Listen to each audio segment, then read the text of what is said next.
Alright, today we're gonna go ahead and transplant this infant papayas to their toddler pots. Those are the baby ones.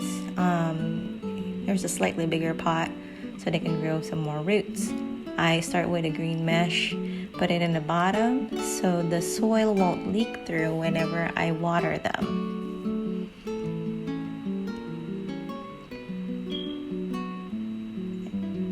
Testing it out, see if it fits.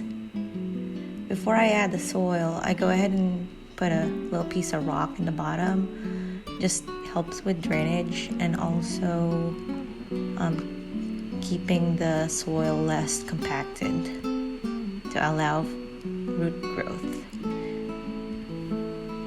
There you go. I'm adding soil with a little bit of compost. Papayas like organic matter, so they like fertilizers and stuff. Here's where I put those infant papayas that have grown to toddlers. So now moving them here. Now they're in bigger pots, slightly bigger pots, a little bit of root growth. Voila! Thanks for watching. Make sure you follow my Instagram for more tips, tricks, and adventures at CJ the Babe. One word.